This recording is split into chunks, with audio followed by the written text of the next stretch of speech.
Good afternoon, everybody.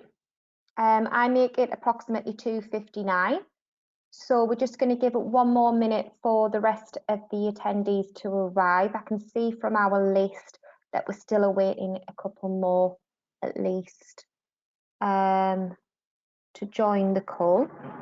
For those of you who are here already, feel free to have a look at the handouts on the right-hand side of your screen. We've included there our Fisher Family Trust data, the SAM Learning brochure, as well as an introduction to SAM Learning as well. So feel free to have a look at those while we are waiting for the other attendees to arrive. There's a couple more arriving now, I can see. Good afternoon all. And I'll go through the housekeeping in a few moments when we begin.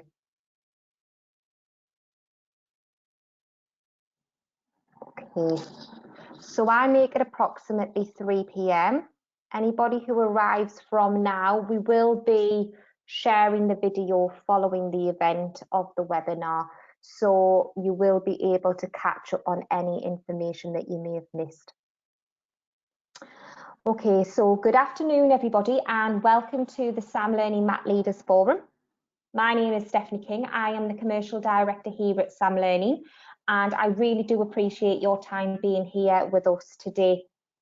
I would also like to introduce our Regional Director, Craig Hendelman, who also joins us today, and time permitting will be taking questions at the end of today's session. This is an open forum and you will find on your screen a question box where you can ask any questions and we will aim to answer those towards the end of this session. To ask a question, click on the orange arrow on the control bar, which is found on the right-hand side of your screen, and type your question into the questions box. Follow the same instructions to use the chat functionality, and you also have a hand-up facility. However, as only the presenters will be speaking today, if you do wish to get our attention, please just type your query, your question into the chat or question boxes. Okay, so that is the housekeeping done and dusted. So we're now going to move on to the presentation. So this forum is a space where we, as one of the largest providers of learning technology, and you, as respected leaders in education, can communicate directly and openly so that no matter what adversities we face as a collective today, tomorrow, and further into the future, we can be prepared and we can continue to provide the solid learning experience that our young generation deserve and give them a launch pad to career in life. It is no industry secret that the coronavirus pandemic has took us all by surprise. If anyone had told me back in January that a virus was going to sweep the globe at such speed that only way world leaders could contain it was to put strict lockdowns in place, including the closure of the schools, I would have told them to perhaps change their literary interests from dystopia to something more pleasant. Yet here we are close to 3 months on since the lockdown measures were implemented, and we still do not have a clear picture of when our new normal will return to the new old normal, where we can freely socialise, shop and send our children to school. But out of the shadows, as far as education is concerned, there's a shining beacon of possibility to ensure that our children can learn virtually from the safety of their own homes, and that beacon is technology. To all of your credit, schools up and down the country have met this challenge head on and started putting plans into place to deliver classes remotely through online systems such as Zoom and Skype, and started to consider which providers out there could help maintain a sense of normality and routine for our learners. And we, for one, have saw a record number of new schools sign up to our monthly rolling contract that we've specifically put together to help elevate contingency planning. Yet, even now, we have seen a large number of schools getting in touch because the contingency plans that they have put into place that maybe did not involve SAM Learning, that they thought would work, are starting to fray at the edges and come apart at the seams for one reason or another. It's evident now that the challenge of educating outside of the confines of the classroom carries problems and difficulties for a number of schools. We have in conversations identified 3 recurring issues that schools are facing at the moment. 1, delivering a consistent learning experience remotely. 2, assessing students remotely. And 3, providing intervention and differentiation.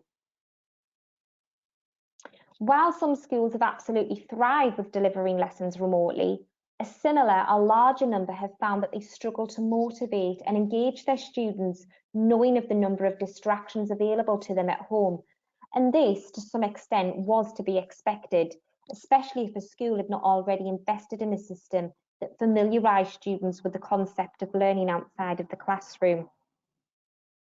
Additional to being able to provide a lesson or teaching tool to students remotely, the next problem that arises is how do teachers then assess the comprehension of what was just taught, ensuring that regardless of ability level, every student is ready to move on to the next topic.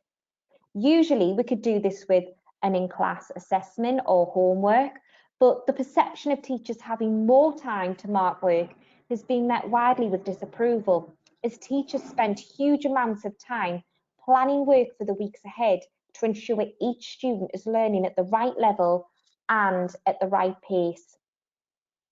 Which brings us on to the third issue identified.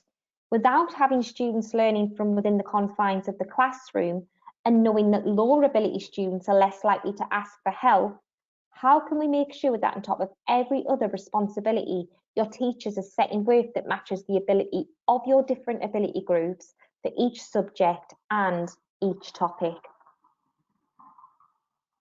3 issues that alone, they are concerning, but together add to the disruption that we are already facing and makes the lives of everyone involved significantly more difficult. For the learners themselves, our young generations are creatures of habit and routine. Those of us that have completed any behavioural course will know that taking routine away from our young can lead to behavioural issues, disengagement, and demotivation. We need to, as much as possible, make available a respected and recognisable option for them to learn, knowing that their efforts are being monitored. Parents have seen a significant upheaval as well to life as usual. Some may still be working on site, some from home, and some regrettably out of work for the time being. They no doubt feel the pressure of ensuring that their children receive a decent education and may feel the need to homeschool, which, while welcome, is no substitute for being educated by a subject specialist. And teachers, they've long suffered from not having enough time in the day, on top of teaching, assessing, marking, and every other daily task. We are now asking teachers to remotely identify gaps in knowledge, and particularly lower ability cohorts. Generally, they need to employ flipped learning methodology, and that can be quite time consuming during school closures. We do, however, as mentioned before, have that beacon of technology helping us. Systems mentioned earlier, such as Zoom, Skype, and Microsoft Teams, are allowing us to communicate, but are they letting us assess and differentiate in the way that we are accustomed to? The feedback has been mixed. There are, of course, those that are moving forward steadily in smooth waters, delivering lessons to their learners and receiving set assessments in a timely manner, albeit those schools tend to be higher performing and from affluent areas. Those schools, however, that take on a mixture of students from both affluent and disadvantaged areas are leaning towards the latter, have informed us that they are struggling and worryingly just cannot find the time to spend one-to-one time with the students that need it the most. In the focus group of schools that we've spoken to, half were using some form of e-learning, and note, not all of these were subscribers to SAM Learning, and those schools tended to feel more positive about school closures as they were able to set tasks, monitor completion, and assess progress more effectively and in less time than those that were not using any form of e-learning at all. The SLT members that we've spoke to were enthusiastic about the use of e-learning, especially if they knew that the systems being used were trusted, would free up teacher time and could be set up quickly with the minimum fuss.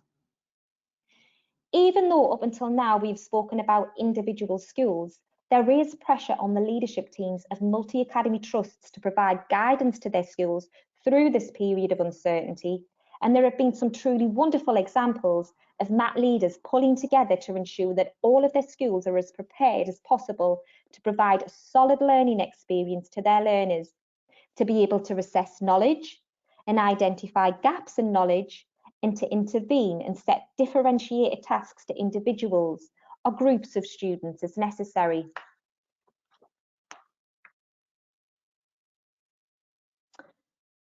One of the trusts that we've spoken to is the Lionheart Academy's trust in Leicester, consisting of 7 secondary schools and 4 primary schools. And it is my pleasure to welcome to this virtual stage this afternoon, Ricky Carker from Lionheart. Good afternoon, Ricky. Good afternoon. Hi, Steph. Thank you for joining us today. So if you would like to just explain to everybody this afternoon what your trust's doing specifically to target the learners and to support the staff during this difficult period. Yeah, no problem. So if I give a bit of context first and how we've sort of engaged with Sam Learning. So as you said, we're currently 10 schools, 6 secondaries, 4 primaries, and then we're going to open a new college in September. So in the run-up to the lockdown, we already had 3 schools using Sam Learning really effectively, alongside other platforms that we use, in particular a virtual learning environment driven by Moodle. And then, of course, as the lockdown was announced, I think you alluded to it already, that obviously we had to really think about how we're going to engage with our students in a quick and ready manner.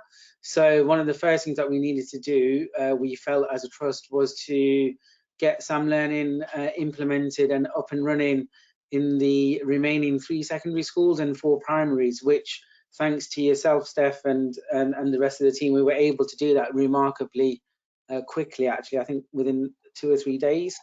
And the reason that we went with, or we thought Sam Learning in particular, is, like I said, we already had a positive experience with that platform, but also the idea about workload and consistency of resource. I think that was really important for us, that we knew that if we say to all of our staff, 300 teachers, to start producing resources ad hoc, then that could be quite a sort of disorganized approach. So I'm pleased to say that Sam Learning has formed a sort of cornerstone for us in the past 8 weeks or so of lockdown in terms of engaging with our students. What we've done is used our virtual learning platform, as I mentioned earlier, to sort of set the instruction for our students, and quite often in terms of what they've got to do on a daily basis. And then through the platform, we direct them to different activities. Sam Learning, as I said, is one of the prime things that we use. One of the things that we've obviously we've been monitoring this on a daily and weekly basis across all the schools in the trust, and looking at key demographic of our students and who's engaging and who isn't, which I'm sure most schools are doing. And stereotypically, you find that perhaps disadvantaged students, so pupil premium students as an example, for some reason or another aren't engaging. That can be due to a lack of technology, or quite often students have mobile phones or smartphones and or a tablet device at home, but then that eliminates them from engaging with certain activities that require quite a lot of typing, for example. So what we've found in particular is with those cohorts is that Sam Learning, or their engagement with Sam Learning, has been disproportionately, if you want to put it this way, positive with Sam Learning over other learning activities that they've been set. And then when we follow that up with phone calls and emails, it has transpired that sometimes they have got a lack of access to technology that allows them to type, but quite often, and this is the most common reason that we're giving, is that the students just find the learning and the engagement with the quizzes and challenges on Sam Learning really, in a good way, quite addictive. They find the competitive nature of the platform really something that they thrive on. Again, I don't want to stereotype too much, but boys in particular have commented about that, where they can see what their friends have done in a previous quiz, then you can challenge them and try and beat their score and those sorts of things. So again, I think for us as a trust and as quite a large trust, is giving us a sense of that we know for sure that students are completing work. And I think you said earlier, Steph, in your introduction, that Sam Learning as a tool to reinforce and to assess knowledge in a quick and easy way, that obviously highlights then what students do know, and then to help inform planning for gaps in learning moving forward, it is again something really quite positive, and something that we've seen the power of more so now in lockdown than we perhaps appreciated pre-lockdown. And then finally, I think for us as a trust, again, one of the things that we're doing, and this is a positive, this is a compliment really, is to look at other platforms or the virtual learning environment that I've spoken about, where we're trying to set some sort of longer answer type activities or essay type activities. And what we're trying to gauge is the fact that, can we make these activities as engaging as perhaps Sam Learning is? Because I think that's the only way we're going to continue to engage our students, because what we've seen is sometimes there's been quite a fall off with certain groups of students after the first couple of weeks. Some students have become disinterested, but interestingly, like I've said, not with Sam Learning. So that's been really positive for us. I think I'll stop there, otherwise I could go on forever, but I'll stop there for now. No, that's fantastic. And it's just shown, it's a fantastic example of how e-learning can really support during this difficult period.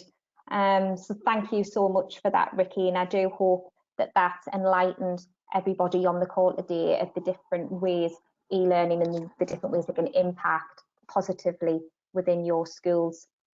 So as you've just heard, partnerships are a huge part of how we support schools here at Sam Learning, both through multi-academy trusts and corporate organisations such as the BBC, to which we were a recent launch partner as their BBC Bite-Size series went out to support schools through the COVID-19 closures. In addition to Lionheart, we work closely with a number of trusts within the UK to support their schools with online and independent learning, virtual schooling and intervention support through our platform. And we've been doing so in one form or another for the last 25 years.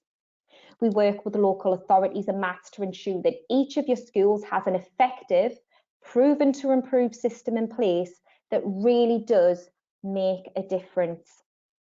In those 25 years, we have grown to become one of the largest EdTech providers in the UK, and our service has evolved significantly to ensure we continue to meet the very specific needs of each and every school. Some of you might have seen Sam Learning previously, albeit not for some time, and some of you may not have seen Sam Learning in action at all. So please allow me to direct your attention to our brief 5-minute video, which you will find in your handouts on the right-hand side of your screen.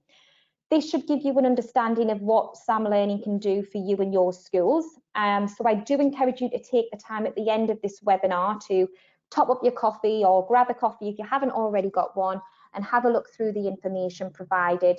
It really is an interesting watch. Okay, so we're now going to take and answer any questions that you do have. So however, please allow me to bring your attention that we will be hosting a more in-depth look at Sam Learning for Math leaders over the coming weeks. So please do let us know if you would like an invitation. I will include the registration links in the follow-up emails that I do send you following this event. So I'm now going to hand you over to Sam Learning's Regional Director, Craig Hendelman, who's been collating some of the questions that's been sent to us today, and he will answer those for you now. So over to you, Craig. Thank you, Stephanie, and thank you everyone for taking the time to ask some really good questions. So time permitting, let's explore a couple. Jonathan, firstly, thank you for your question. Jonathan has said that they as a school already use Google Classroom and Oak Academy to support their teachers and learners. What does Sam Learning and e-learning in general offer that those resources don't? So again, that's a great question. Thank you, Jonathan. And I guess the key element to that is to understand here that we are not here to replace Google Classroom or Oak Academy. In fact, quite the opposite. I think as an organization, we would indeed advocate the use of both of those systems, but then to use something like Sam Learning to assess and measure comprehension for all of your students using some sort of assessment or Sam Learning self-marking activities. That way your teachers can focus on the important day-to-day tasks of teaching and providing one-to-one mentoring to those that need it based on the understanding of their topic in those assessments. Hopefully that helps. Next question, moving on, we're going to go to Elliot now, who's asked, there are a MAT of 15 schools. How long will it take to get the MAT up and running? Another good question, Elliot, thank you. Firstly, this is going to be a great opportunity for me to tell you about our partnership with Group Call. So that means that as far as the heavy lifting of getting your data from one place to another, we're going to take the bulk of that. And that's actually reduced the setup time. In fact, we've been successful right now in setting schools up within a 72-hour time frame. By also giving you your own dedicated school success manager to make sure that you are fully and continuously trained and the setup process is as smooth and quick as possible. Thank you, Elliot. Mark has asked, are my teachers supposed to adapt their teaching to use Sam Learning effectively? Thank you, Mark, and I can certainly appreciate that there are going to be some resources out there that do demand the change of direction to be used successfully. But I'm sure you'll be happy to hear that a lot of providers, including Sam Learning, just aren't one of them. We fully support a range of different teaching and learning styles, so all of which can help to reduce teacher workload, so that instead of changing the way that you teach, use it alongside to make sure that the teachers can do what they do best and focus on high quality teaching and mentoring. Again, what we're here to do is to save you time and free up more time for more important things for your teachers and staff. Thank you. Okay, looking at time, I think we've probably got time for one more question. So let's take this over to Gillian. Gillian has asked, my schools follow the Welsh curriculum. Are they expected to just make do with what's already on your system? Thank you, Gillian. It's, again, a great question.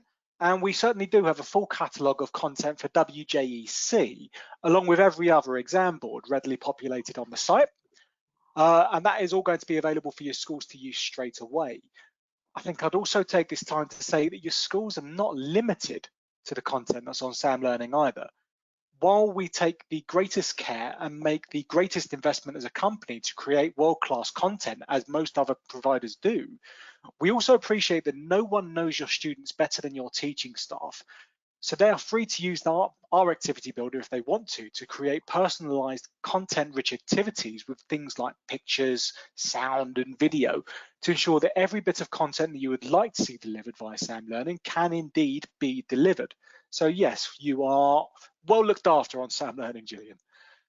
Okay, again, keeping an eye on time. I think that's all the time we have questions today, but I will acknowledge the fact that we've been asked plenty of other questions, and either myself or Stephanie will get back to you soon after this webinar to answer any questions that you may have. Thank you, Stephanie. Thank you, Craig. Okay, and I think that just about brings us to the end of this Mat Leaders Forum. Again, thank you for taking the time to be here with us this afternoon. I hope that you have found it useful, and we do look forward to speaking to you again very soon. Please feel free to download our brochure, which we have provided in the handout section of your control panel. So once again, you will find our Fisher Family Trust data there, the Sam Learning brochure, as well as an introductory video to Sam Learning. You can also feel free to get in touch. All of our contact details are on the screen in front of you. So if you do have any questions or you would like to book in a follow-up appointment with one of our team, feel free to get in touch on those details there. Our next webinars will be held on the 28th of May and the 11th of June. So please feel free to come along. We will be covering successful virtual schooling on the 28th of May and successful intervention and differentiation on the 11th of June. There will be 2 time slots available, 10 o'clock and 3 p.m. So feel free to join on to any of those, and we will send the links, the registration links, following a day's session. Once again, thank you for joining us this afternoon. It's been a pleasure to speak to you all, and we look forward to hearing from you in the future. Thank you.